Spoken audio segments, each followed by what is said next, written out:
বিরিয়ানি বিরিয়ানি আর বিরিয়ানি। আজ বানাবো চিকেন বিরিয়ানি। গ্রাম্য পদ্ধতিতে চিকেন বিরিয়ানির রেসিপিটাই তোমাদের সাথে শেয়ার করব। প্রথমে আমি বাসমতি চালটাকে ধুয়ে 1 ঘন্টা ভিজিয়ে রেখেছিলাম। উষ্ণ গরম জলে দিয়েছি সাদা তেল, গোটা গরম মশলা, তেজপাতা। এখন ধুয়ে রাখা চালগুলোও দিয়ে দেব। ভাত 70% সিদ্ধ হলে তারপরেই কিন্তু আমি লবণটা দেব।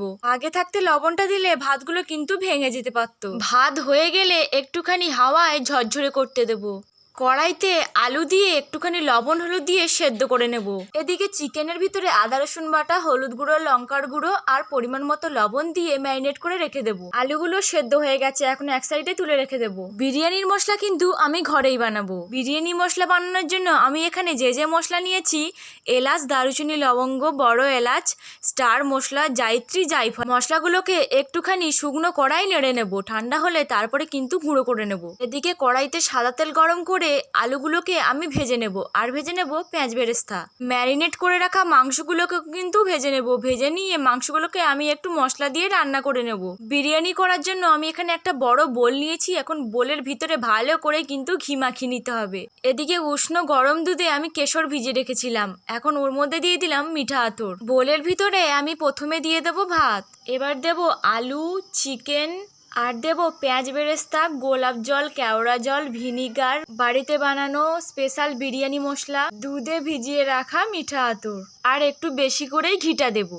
এইভাবে পাটে পাটে আমি সাজিয়ে নেবো। আমি এখানে 3টে পাট করে নিয়েছি। বিরিয়ানিতে ঘিটা কিন্তু একটু বেশি করেই দিতে হবে। আর হ্যাঁ, আমি এখানে বিরিয়ানির ভিতরে ডিমও অ্যাড করেছি, তোমরা নাও করতে পারো। বিরিয়ানির 3টে পাট হয়ে গেলে এরপরে আটা মাখিয়ে রেখেছি। আটা দিয়ে বোলের মুখের চারদিকটা ঢাকিয়ে নেব।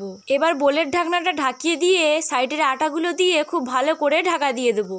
এবার উনুনের আঁচে এই বোলটাকে বসিয়ে রেখে দেবো। একদম কম আঁচে কিন্তু এটা হতে থাকবে। আমি উপর থেকে একটা শিল চাপা দিয়ে দিয়েছি, আর নিচের যে আগুন ছিল সেই আগুনটা কিছুটা নিয়ে হাঁড়ির উপরে ঢাকনার উপরে রেখে দিয়েছি। উনুনের আঁচে 8 ঘন্টা রাখার পরে বিরিয়ানি কিন্তু একদম তৈরি হয়ে গেল। ঘরোয়া পদ্ধতিতে এই সাধারণ বিরিয়ানি খেতে কিন্তু কোনো রেস্টুরেন্টের থেকে কম যায় আসে না। আমার কথা যদি বিশ্বাস না হয়, অবশ্যই কিন্তু বাড়িতে একবার এই পদ্ধতিতে বিরিয়ানি বানিয়ে দেখো। বিশ্বাস করো, বিরিয়ানিটা খেতে এত টেস্টি হয়েছিল, আমার বাড়ির সবাই কিন্তু চেটেপুটে খেয়েছে। আর সবাই বলেছে বিরিয়ানিটা খেতে কিন্তু দারুণ হয়েছিল। আর বিরিয়ানির ঢাকনাটা খোলার সাথে সাথে এত দারুণ একটা গন্ধ বেরিয়েছিল, সারা বাড়ি যেন বিরিয়ানির গন্ধে মমা করছিল।